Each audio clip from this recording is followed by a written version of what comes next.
और दिल्ली की सियासत में एक के बाद एक मुद्दों की एंट्री हो रही है। अब ये कह पाना मुश्किल है कि यमुना का पानी जहरीला हो गया है या दिल्ली की सियासत जहरीली हो गई है। केजरीवाल द्वारा दरअसल एक आरोप लगाया गया, एक सवाल उठाया गया और उसके बाद आरोपों की जो बौछार हुई, ये तय कर पाना मुश्किल हो गया है कि किसके आरोप सही, किसके गलत। इन सब के बीच चुनाव आयोग की भी एंट्री हो गई है और चुनाव आयोग ने 5 सवालों के जवाब केजरीवाल से मांग लिए हैं। अब केजरीवाल पर फिर से मुसीबत मंडरा गई है तो दूसरी तरफ बीजेपी ने भी हल्ला बोल शुरू कर दिया है।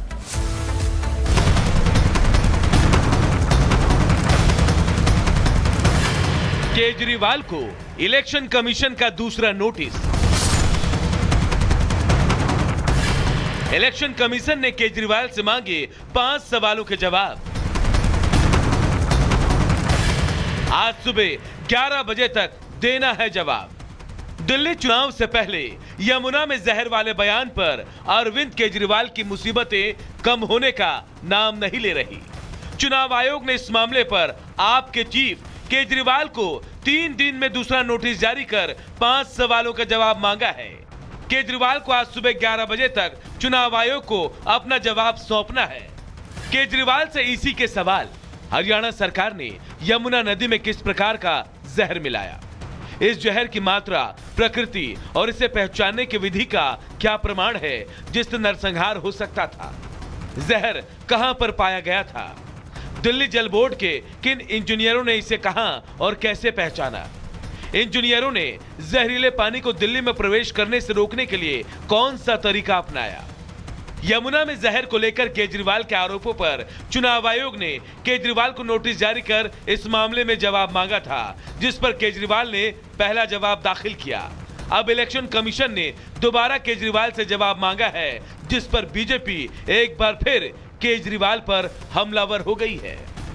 खास करके यमुना के पानी को लेकर जिस प्रकार की भ्रांति फैलाई गई है कि जहर मिलाया उसमें हरियाणा की सरकार ने, आप इसको एक बड़े परिप्रेक्ष्य में देखने की भी कोशिश करिए। कहीं न कहीं एक तुष्टीकरण की राजनीति अरविंद केजरीवाल हमेशा से करते आए हैं। कहीं न कहीं अरविंद केजरीवाल जी की कोशिश सनातन के खिलाफ भी रही है और वो पूर्व में भी रहा है।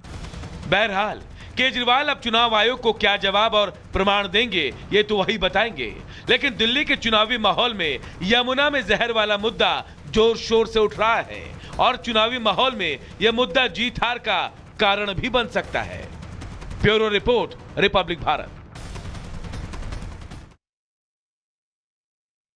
करते हैं क्योंकि बांग्लादेश में नोबेल पुरस्कार विजेता यूनुस को बांग्लादेश की कमान सौंपना कितना भारी पड़ रहा है उसकी बानगी जरा आपको दिखाते हैं। यहां पर महिलाओं से दरअसल यूनुस को इतनी परेशानी है, यूनुस सरकार को इतनी परेशानी है कि उनको फुटबॉल खेलने से भी रोका जा रहा है। कट्टरपंथियों की सोच, उनके इस कदम की वजह से देखिए किस तरीके से बांग्लादेश में महिलाएं आंसू बहा रही हैं। उनकी आंखों से आंसू है कि थमने का नाम नहीं ले रहे हैं, क्योंकि यहां पर फुटबॉल उनके लिए सिर्फ एक खेल नहीं, उनका सपना है, उनकी जिंदगी है, ये खिलाड़ी है।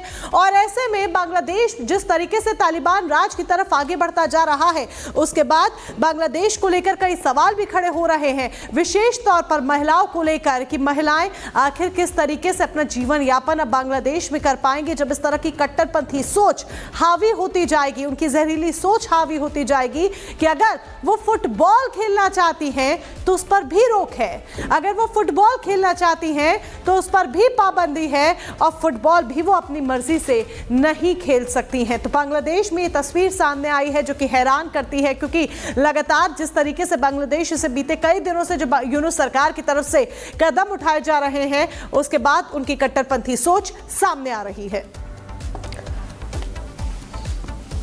खबर इंदौर के सावे से है, जहां एक शख्स ने एक महिला का गला रेत दिया। दरअसल आरोपी शख्स पीड़िता पर लगातार 3 साल से दोस्ती करने का दबाव बना रहा था और जब महिला नहीं मानती है तो उसकी गला रेत करके खूनी साजिश रची जाती है। पूरी खबर क्या है दिखाते हैं आपको।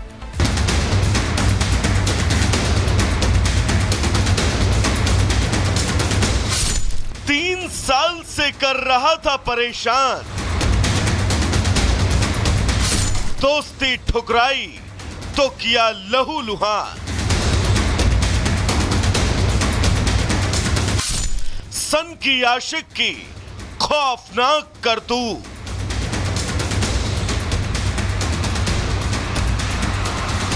ये सनसनीखेज मामला मध्य प्रदेश के इंदौर जिले से सामने आया, जहां सावेर इलाके में सिरफिरे ने एक तरफा प्यार में लड़की को चाकू से गोद दिया, जिसके बाद पीड़िता को गंभीर हालत में अस्पताल में भर्ती करवाया गया, जहां वो जिंदगी और मौत की जंग लड़ रही है। दरअसल आरोपी अमन शेख और पीड़िता पहले एक साथ कॉलेज में पढ़ते थे, जिस दौरान आरोपी बार बार लड़की पर दोस्ती का दबाव बनाता रहा। करीब 3 साल तक आरोपी पीड़िता को परेशान करता रहा।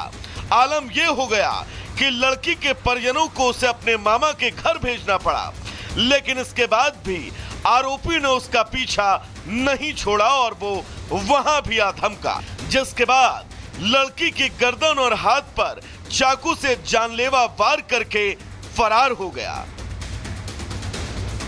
इस खूनी वारदात के बाद इलाके के लोगों में भारी आक्रोश है। हालांकि मामले की जानकारी मिलते ही पुलिस फौरन मौके पर पहुंची और पीड़िता के बयान के आधार पर मामले की जांच शुरू कर दी गई।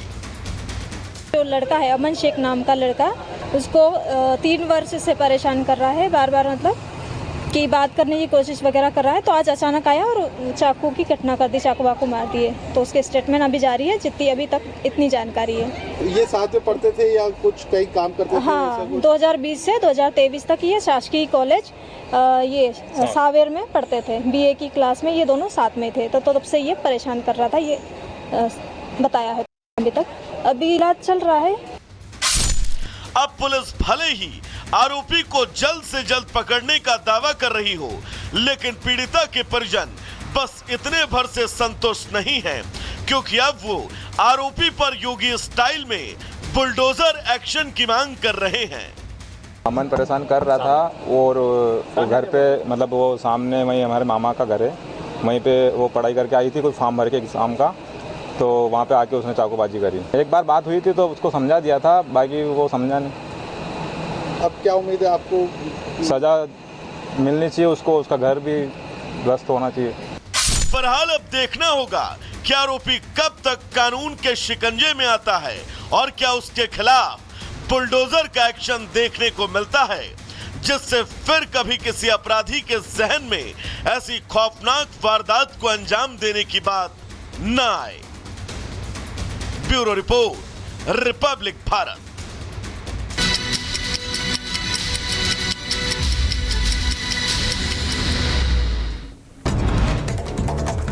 और अब 2 मिनट में भारत की शुरुआत करते हैं। आज बजट सत्र से पहले होगी सर्वदलीय बैठक। राष्ट्रपति द्रौपदी मुर्मू के अभिभाषण से होगी सत्र की शुरुआत। आज से संसद के बजट सत्र की शुरुआत। 1 फरवरी को पेश होगा बजट, 4 अप्रैल तक चलेगा सत्र। पीएम मोदी ने आज दिल्ली के द्वारका में एक चुनावी जनसभा को करेंगे संबोधित। दिल्ली विधानसभा चुनाव में पीएम मोदी की ये दूसरी चुनावी रैली। एक देश एक चुनाव के लिए 2 विधेयकों की जांच कर रही जेपीसी की आज दूसरी बैठक। संसद एनेक्सी भवन में आज 3 बजे होगी मीटिंग। अंतरिक्ष में फंसी सुनीता विलियम्स ने स्पेस में की पहली चहलकदमी। 8 महीने बाद स्टेशन से बाहर निकली सुनीता विलियम्स। वाराणसी में गंगा आरती में बढ़ी श्रद्धालुओं की भारी भीड़। गंगा सेवा निधि ने श्रद्धालुओं से कुछ दिन नहीं आने की अपील की।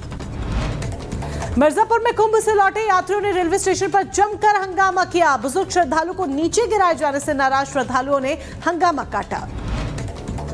पीएम मोदी का प्रयागराज दौरा हुआ कैंसल। पीएम मोदी 5 फरवरी को महाकुंभ में स्नान के लिए जाने वाले थे। प्रयागराज कुंभ में आज फूलों की होली खेली जाएगी। रंगोत्सव का कार्यक्रम भी होगा। भगवान के साथ नृत्य कार्यक्रम का भी आयोजन।